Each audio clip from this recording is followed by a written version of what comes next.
Back here is Blonduos. I thought I had a neat spot to park until I got out of the vehicle and smelled somebody's burning trash right down here.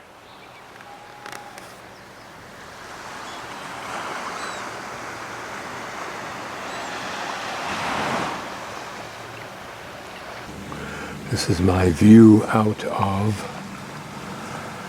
my van in Blonduos campsite, which is down in the harbor area, in between two areas that say no camping, no overnight parking. When I asked the young man at the N1 station, where can I camp overnight without a problem, he said, just go down to the harbor area. You can park anywhere you want. Not quite as optimistic as that.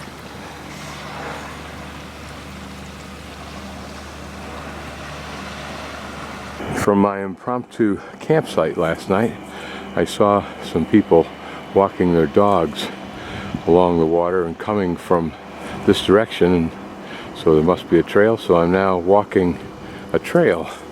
We just panned over the harbor area of Blonduos. The actual more interesting part of town this is probably some of the thickest and tallest foliage that I've seen in Iceland, I think, other than planted forests. And these leaves appear to be in clusters of 7 or 8 petals. And of course there's a seed stalk. This is a monument apparently to the settlers of this valley that we'll pass through, and perhaps some notable characters in its past.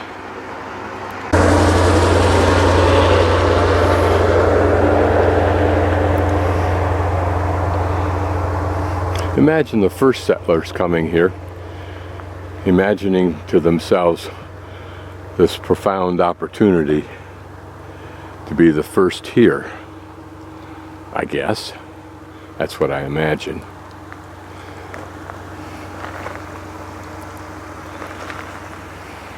Notice the topography. So far this morning it's just been these rolling, eroded hills. Notice that one looks like a volcano that's got a caldera in the center, or certainly a crater.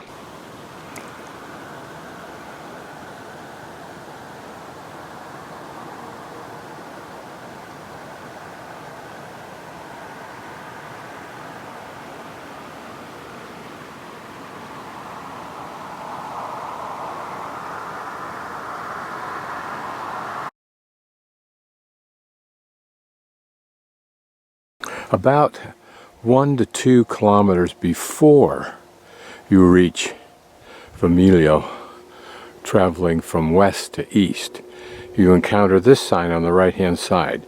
The one at the bottom is what you're looking for. If you're coming from the east towards the west, once you go past the N1 station in Viomyrarkirkja, go until just before the bridge. The first bridge, it's about 1 to 2 kilometers from the N1 station. You will encounter that same sign. Turn left. This is the name of the site of the old church.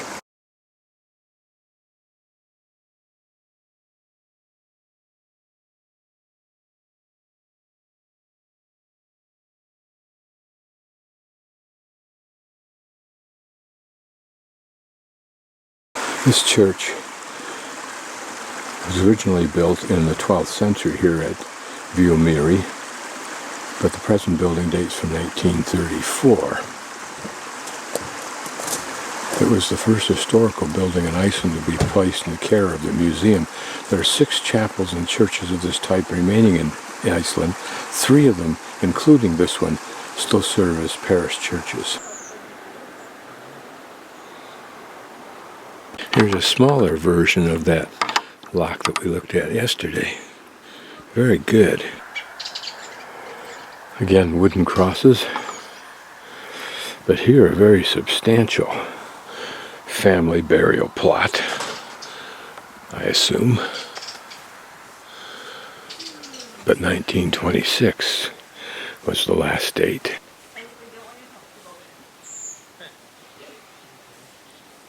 You know, I don't know. I didn't tell you. So, you know, like.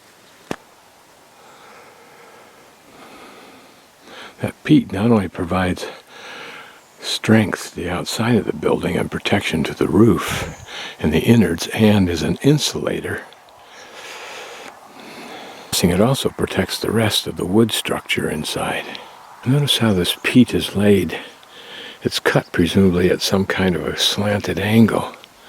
I mean, it looks like, from all I can tell, from all I know of peat. But it's interesting how it's laid in there. Notice that they alternate direction.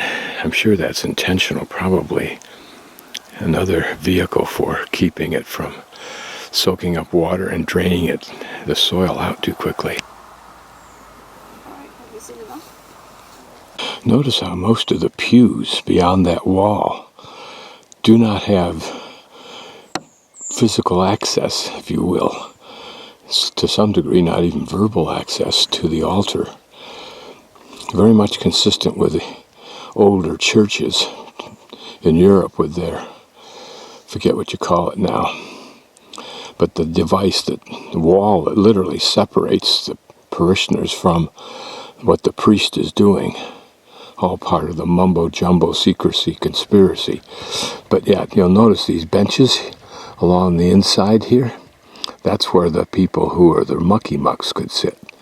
They were the special, privileged people. And yet, in the difficult, rugged times when this church was first built, as well as for centuries afterward, God was like to the fishermen, your reason for existence, the justification for continued existence.